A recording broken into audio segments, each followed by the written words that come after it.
Assalamualaikum warahmatullahi wabarakatuh. Perkenalkan, saya Fitra Ahkamul Alam Samadan. Saya berasal dari program studi Hukum Tata Negara, Fakultas Syariah Institut Agama Islam Negeri Kendari. Pada kesempatan kali ini, saya akan membuat tugas akhir saya dengan program mata kuliah Filsafat Hukum Islam. Pertama-tama dan yang paling utama, senantiasa kita memanjatkan rasa syukur kita kepada Allah Subhanahu wa Ta'ala yang telah memberikan kita rahmatnya, baik itu rahmat yang berupa kesempatan maupun kesehatan, sehingga kita dapat masih menuntut ilmu, kita masih dapat merasakan nikmat-nikmat yang lain yang ada di muka bumi ini, terutama tidak terlepas dari syariat-syariat Islam itu sendiri. Tak lupa juga kita haturkan salawat serta salam kita kepada baginda beliau Muhammad sallallahu alaihi wasallam. Allahumma sholli ala Muhammad wa ala ali Muhammad, karena atas berkatnya sehingga umat Islam yang ada di muka bumi ini masih diberikan syafaat oleh Muhammad sallallahu alaihi wasallam.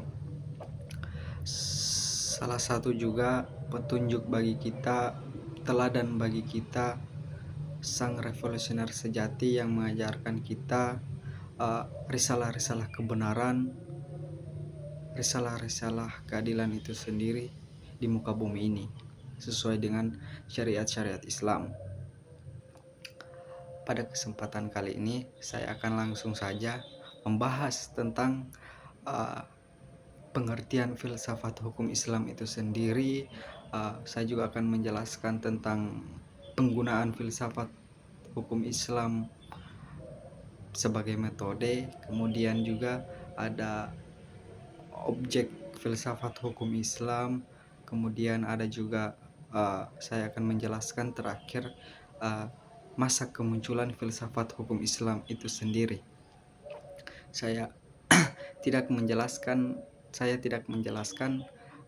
filsafat hukum Islam itu di masa kematangannya, tetapi kemudian pasti filsafat hukum Islam itu muncul juga ada filsafat hukum Islam itu ada masa-masa kematangan, ada masa-masa kesempurnaan dan lain sebagainya.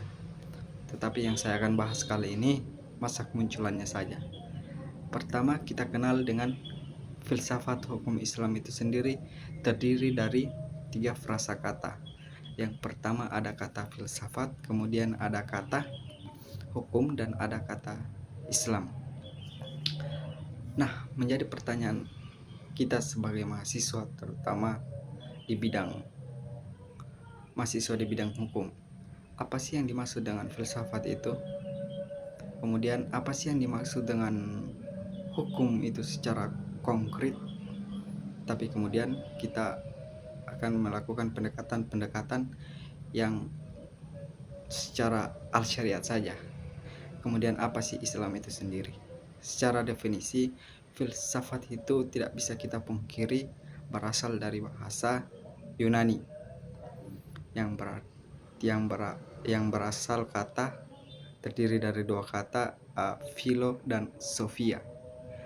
Apa sih philo itu? Apa sih sophia itu dalam bahasa Yunani? Ada beberapa mahasiswa lain, bahkan ilmuwan lain yang mengatakan bahwasanya filsafat itu terdiri dari 2 kata juga. Yang pertama philo dan sophia. Yang pertama philo yang mengatakan mereka adalah cinta. Tetapi kemudian kali ini saya mengartikan bahwa filsafat itu sendiri terdiri dari 2 kata. Yang pertama philo juga, yang berarti menunjukkan suatu subjek, bukan menunjukkan suatu objek. Cinta kan menunjukkan suatu objek, tetapi kemudian kali ini saya akan merubah dengan pendekatan lain, seperti philo berarti kekasih atau sahabat, artinya menunjukkan suatu subjek. Sedangkan sophia uh, yang berarti pengetahuan, atau biasa juga kita kenal dengan kebijaksanaan dan lain sebagainya. Sehingga kalau kita mau menafsirkan dalam bahasa Indonesia, apa sih filsafat itu? Filsafat secara terminologi yaitu suatu proses penyelidikan ilmu untuk menyelidiki suatu hakikat yang ada, baik itu yang abstrak maupun yang konkret, tetapi kemudian harus ada sebabnya, harus ada asalnya, dan ada hukumnya. Nah, menjadi pertanyaan kita, apakah dapat dikatakan filsafat jika tidak memiliki sebab, jika tidak memiliki asal hukumnya? Semua yang ada di muka bumi ini pasti ada sebabnya, pasti ada asalnya, dan pasti ada hukumnya itu sendiri. Terutama kita harus mengenal filsafat. Itu pentingnya mempelajari suatu ilmu filsafat. Kemudian dalam bahasa Arab juga itu filsafat dikenal dengan kata falsafah atau ajmi dalam bahasa Arab. Buku itu ditulis oleh, atau kata itu dicocoklogi oleh Ibnu Manzur. Dia mengatakan bahwa filsafat itu ada samanya dalam bahasa Arab yang kita kenal dengan al-hikmah atau hub al-hikmah. Falsafah itu sama dengan filsafat itu sendiri. Ibnu Manzur ini mencocoklogi antara filsafat dengan falsafah. Tetapi kemudian filsafat hukum Islam itu belum muncul di zaman-zaman Nabi Muhammad SAW. Ibnu Manzur ini salah satu sastrawan, ilmuwan, ada yang mengatakan ilmuwan Afrika, ada yang mengatakan ilmuwan Mesir, dan lain sebagainya. Dia dikenal sebagai ilmuwan sastrawan, dikenal dengan sastranya, dia dikenal dengan ilmu fikihnya, dan lain sebagainya. Kemudian kita beralih ke pengertian hukum itu sendiri. Hukum adalah menurut pandangan beberapa ahli seperti Van Vollenhoven mengatakan bahwasanya hukum itu adalah gejala sosial. Maksud dari pengertian gejala sosial Van Vollenhoven di sini, gejala sosial timbul itu hukum itu timbul karena ada masyarakat. Tidak dapat dikatakan suatu hukum, tidak dapat dikatakan suatu aturan jika tidak ada masyarakat di dalamnya. Sehingga Van Vollenhoven mengatakan bahwasanya hukum itu gejala sosial. Dia mengatur bagaimana hubungan kita dengan orang lain, sehingga kita bisa dikaitkan, sehingga kita bisa diatur oleh atau diikat oleh hukum itu sendiri, sehingga kita tidak bisa semena-mena terhadap orang lain. Saya juga mengambil pengertian hukum itu menurut Immanuel Kant, yang mengatakan bahwasanya hukum itu keseluruhan syarat manusia berkehendak bebas. Artinya bahwa tidak dapat dikatakan suatu hukum jika tidak dapat dikatakan suatu hukum jika manusianya itu tidak memiliki rasa keadilan. Sehingga Immanuel Kant mengatakan bahwasanya hukum itu adalah syarat manusia berkehendak bebas bertujuan untuk kemerdekaannya.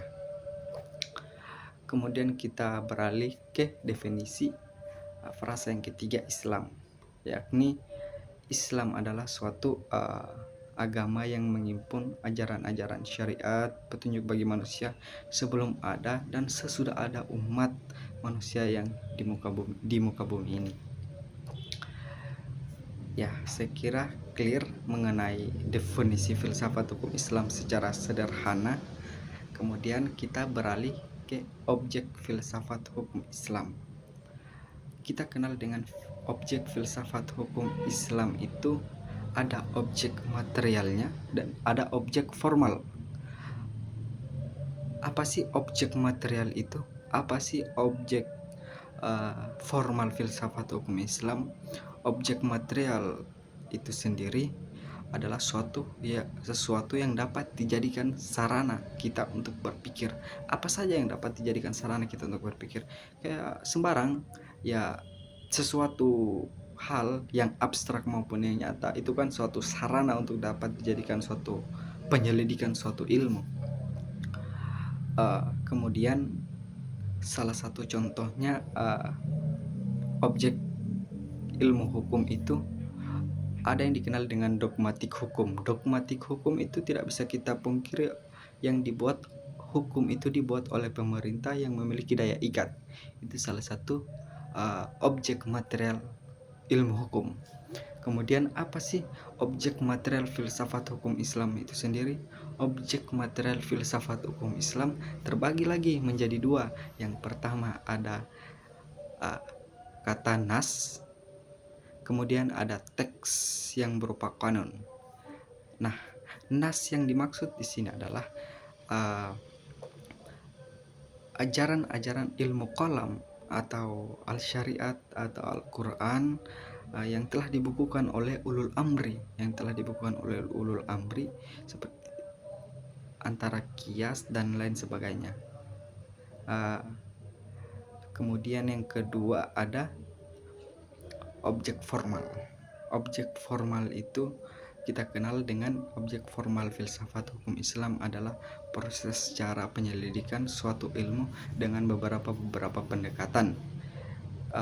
Artinya bahwa jika kita ingin menyelidiki suatu misalnya ilmu hukum, tentunya aturan atau hukum yang ingin kita bangun misalnya tentang sosial, tentunya tidak terlepas dari ilmu-ilmu sosial itu sendiri, tidak terlepas dari ilmu-ilmu bagaimana kita memahami suatu masyarakat, bagaimana kita memahami suatu sumber daya manusia, sehingga kita membuat suatu aturan di tengah-tengahnya. Kemudian juga ada dikatakan bahwasanya ada ontologi filsafat hukum Islam. Terkadang sebelum kita membahas mengenai ontologi, epistemologi, dan aksiologi filsafat hukum Islam, ada beberapa mahasiswa maupun ilmuwan yang lain yang bertanya tentang apa yang dapat dijadikan landasan bahwa hukum itu mengikat. Nah, terkadang kita keliru dalam menjawab pertanyaan-pertanyaan seperti itu. Nah, ada juga pertanyaan bahwasanya atas dasar apa hukum itu dikatakan adil. Nah, bingung kan kita? Tetapi kemudian pertanyaan-pertanyaan seperti itu, saya tidak akan menjawab pertanyaan-pertanyaan seperti itu, akan dibongkar secara khusus jika kita memahami suatu ontologinya, jika kita memahami suatu epistemologinya, jika kita memahami suatu aksiologinya. Seperti filsafat hukum Islam itu sendiri, ontologinya adalah ilmu kalam. Kita membahas mengenai ilmu-ilmu kalam, kita menggali ilmu-ilmu kalam yang terdapat di dalam Al-Quran. Kemudian epistemologinya seperti apa filsafat hukum Islam itu sendiri, yakni pembongkaran dari ilmu kalam itu sendiri dijelaskan secara spesifik di dalam ilmu fikih atau teks berupa kanon dia, yang seperti objek filsafat hukum Islam tadi. Ada juga aksiologinya, seperti fikih sholat, fikih berumah tangga, dan lain sebagainya. Dia menjadi suatu output kalau apalagi aksiologinya. Yang terakhir kita membahas mengenai kapan sih kemunculan filsafat hukum Islam itu sendiri, kapan sih manusia itu berpikir mengenai filsafat hukum Islam.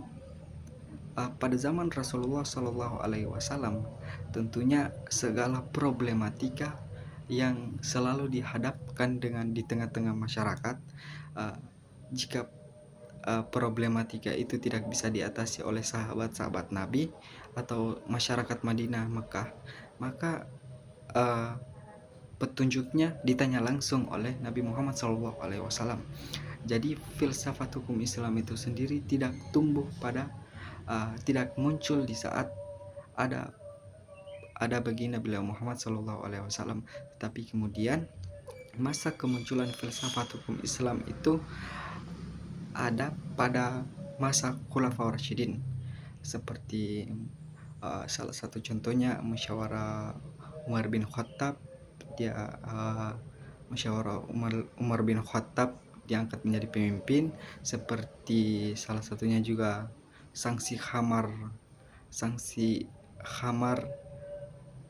pada masa Umar.